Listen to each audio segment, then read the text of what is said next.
Good morning standard 7 unit 5 of English exploring values. अब ये chapter जैसे आप देख रहे हैं यहाँ पे एक पज़ल है जो सॉल्व करके रखी है मैंने। ये पज़ल आपको नंबर्स के बारे में है कि आपको ये कैसे फाइंड करना है। आप इसको रीड करो और देखो इसको आपको कैसे करना है कि जो मिडिल नंबर है उनका सम आ जाना चाहिए जो सेंटर में नंबर है।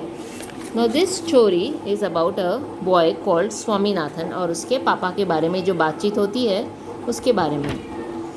स्वामीनाथन के पापा ने एक दिन उसको पूछा कि Rama has 10 mangoes with which he wants to earn 15 annas. So उसको 15 आनास अर्न करने के लिए कितने में वो सेल करेगा। If Krishna wants to buy only 4 mangoes तो हाउ मच विल कृष्णा पे।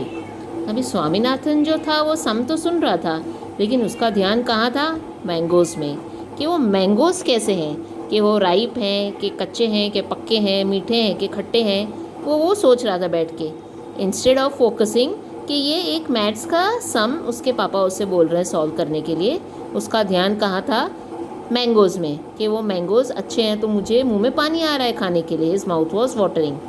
सो इसमें वो बहुत परेशान हो गया उसका आंसर निकालने में कि उसे प्लस करना है, उसे माइनस करना है, एडिशन करना है, सब्ट्रैक्शन करना है, मल्टीप्लिकेशन करना है, डिवाइड करना है, क्या करना है। So he was thinking if my papa wants to know the answer, why doesn't he just go to the market and buy the mangoes and know कि 4 हमको मैंगोज़ लेने हैं तो क्या पे करना है। वो ऐसे सोच रहा था और उसके पापा वहाँ पे उनका पेशेंस लूज़ कर रहे थे। इस पापा वॉज गेटिंग एंग्री, इस फादर वॉज गेटिंग एंग्री कि ये क्यों नहीं कैलकुलेट करके मुझे राइट आंसर बता रहा है। So he was trying in that way.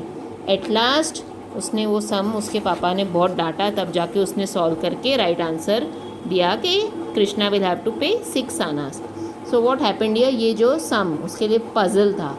He wanted to know कि वो मैंगोज़ अगर पक गए हैं तो उसका अच्छा रेट मिलेगा और अगर कच्चे हैं तो कृष्णा क्यों वो बाय करेगा, कम रेट में बाय करेगा। तो he was thinking on some other line and his father was telling him to just calculate the price. So what happens many times, जैसे स्कूल में भी हम लोग पढ़ाई के बारे में मैथ सीखते हैं लेकिन उसका प्रैक्टिकल यूज़ जब तक हमको समझ में नहीं आता है हम उसको सॉल्व नहीं करते हैं या हमें समझ में नहीं आता है।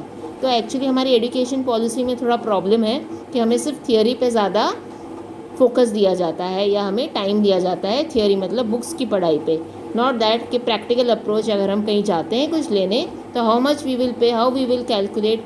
सो our books and education policy needs to be revamped and seen कि बच्चे उसको प्रैक्टिकली कैसे समझें और फिर उसका आंसर सॉल्व करके हमको बताएं। Nowadays it is very important that we have to understand these things also.